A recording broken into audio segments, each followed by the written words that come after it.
Lucky রুগাস কুকিংয়ে আপনাদের সবাইকে স্বাগত জানাচ্ছি। তো আজকে আপনাদের সাথে মুরগির মাংস রান্না করব। তো মুরগির মাংসটা আমি কিসের সাথে রান্না করছি তার পুরো ভিডিওটা আপনাদের সাথে শেয়ার করছি। তো রান্না করার জন্য প্রথমে চুলায় কড়াই বসিয়ে দিয়েছি। কড়াইয়ের মধ্যে তেলটা দিয়ে তেলটা গরম হয়ে আসলে এর মধ্যে পেঁয়াজ কুচি দিয়ে দিলাম। কেটে রাখা পেঁয়াজ দিয়ে পেঁয়াজটা একটু নরম করে ভেজে নেব। নর্মালি আমরা যেরকম করে মাংস রান্না করি সেই রকম করেই রান্না করব, কিন্তু সাথে আমি দুইটা সবজি অ্যাড করব মাংসের সাথে। পেঁয়াজটা যখন এই যে একটু নরম হয়ে আসবে তখন এর মধ্যে আমি আদা রসুনের পেস্ট দিয়ে দিলাম 1 টেবিল চামচের মতো, আর একটু পানি দিয়ে দিলাম। রসুনটা ততক্ষণ ভেজে নিতে হবে যতক্ষণ না রসুনের এখান থেকে কাঁচা ভাবটা যাচ্ছে। রসুনের থেকে কাঁচা ভাব যাওয়ার পর সুন্দর একটা স্মেল আসার পর অন্যান্য যে মশলা, হলুদ গুঁড়া, ধনে গুঁড়া, জিরে গুঁড়া, গরম মশলার গুঁড়া আর মরিচের গুঁড়া, আর সাথে একটু রাঁধুনি মাংসের মশলা যে থাকে সেটাও কিন্তু অল্প করে আমি দিয়ে দিয়েছিলাম। সেটা এই যেটা লাস্টে আমি দিয়ে দিয়েছি রাঁধুনি মাংসের মশলাটা। তারপর মশলাটা খুব ভালো করে কষিয়ে নিতে হবে। একটু অল্প অল্প পানি দিয়ে মশলাটা কষিয়ে নিতে হবে, যেহেতু এটা গুঁড়ো মশলা। আর যখন মশলাটা কষানোর পরে পরপর 2-1 বার পানি দিয়ে কষানোর পরে মাংস থেকে তেল আর মশলা যখন একটু ছেড়ে আসবে তখনই বুঝে নিতে হবে যে মশলাটা কষানো হয়ে গেছে। তো আমি একটু বেশি করেই পানি দিয়েছি। পানিটা দিয়ে পানিটা না শুকিয়ে আসা পর্যন্ত আর মশলাটা তেলের সাথে আলাদা হয়ে না আসা পর্যন্ত খুব ভালো করে কিন্তু সময় নিয়ে কষিয়ে নিয়ে আমি এর মধ্যে মুরগির মাংসটা দিয়ে দিলাম।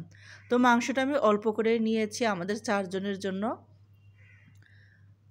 আর আমি আগে থেকে আলু কেটে রেখেছি, সাথে আমি কচুমুখী কেটে রেখেছি, আর আমি কাঁচকলা কেটে রেখেছি। তো আজকে মুরগির মাংসটা আমি কাঁচকলা আর কচুরমুখী আর আলু দিয়ে রান্না করব। তো এই 3টা সবজি আমাদের সবার অনেক খুব পছন্দের, খেতে ভালো লাগে। আর মাংস মোটামুটি প্রতিদিন না হলেও বেশ ভালোই মাংস খেতে হয় বাচ্চাদের জন্য, আর সেজন্যই আসলে আমি সবজিটাও অ্যাড করি মাংসে, যাতে বাচ্চারা সেই সাথে মাংসের সাথে সবজিটাও খেয়ে নিতে পারে। তো লবণটা দিয়েছি। এখন এই যে আমি কেটে রাখা আলুটা দিয়ে দিলাম। আমি কিন্তু খুব সময় নিয়ে মাংসটা মশলার সাথে কষিয়ে নিয়েছি। তো আলুটা দেওয়ার পর আমি দিয়ে দিলাম কাঁচকলার পরে আমি দিয়ে দিব কচুমুখী। তো এই 3টা সবজি আমার নিজেরও অনেক পছন্দের, আমার মেয়েদেরও অনেক পছন্দের, আর এরকম করে রান্না করে খেতেও অনেক বেশি ভালো লাগে।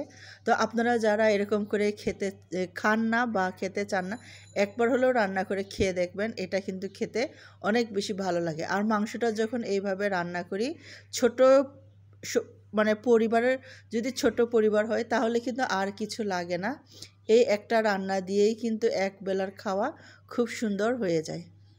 তো এই যে সবজিটা দিয়ে কিন্তু খুব ভালো করে কষিয়ে নিব একটু সময় নিয়ে, আর ঘন ঘন নাড়তে হবে, যে না নাড়লে এরকম করে নিচে একটু লেগে যাওয়ার সম্ভাবনা থাকে। আর সবজিটা অবশ্যই মাংসের সাথে মশলার সাথে খুব ভালো করে কষিয়ে নিতে হবে, বা যত বেশি কষানো হবে এই সবজিটা খেতে তত বেশি ভালো লাগবে।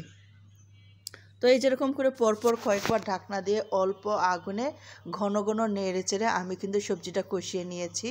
এখন আমি গরম পানি দিয়ে দিচ্ছি। আরেকটা চুলায় আমি একটু গরম পানি করে রেখেছিলাম যাতে রান্নাটা একটু তাড়াতাড়ি হয়ে যায়। তো বারবার কড়াইটা নড়ে যাচ্ছে।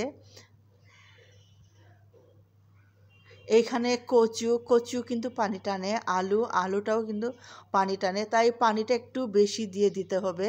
তো আমি এই পানিটা দিয়েছি। এরপর ঢাকনা দেওয়ার আগে আমি আরেকটু পানি দিয়েছিলাম, কেন যেন সেটা আসে নাই। তো ঢাকনাটা খোলার পর মনে হয় আমি পানিটা দিয়েছি।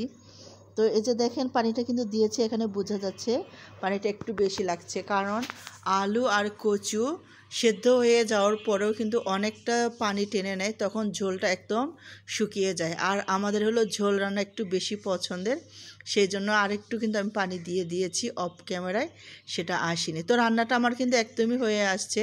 আমি কিন্তু সময় নিয়ে রান্নাটা করে নিয়েছি।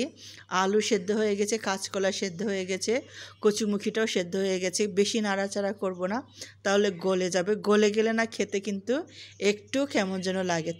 তো এরকম ঝোল থাকা অবস্থায় এটা নামিয়ে নিব। সবাইকে সাথে থাকার জন্য অনেক ধন্যবাদ জানাচ্ছি। রান্নাটা কিন্তু সত্যিই খেতে খুব ভালো হয়েছিল। অবশ্যই রান্না করে খেয়ে দেখবেন মুরগির মাংসের সাথে এরকম ঝোল সবজি।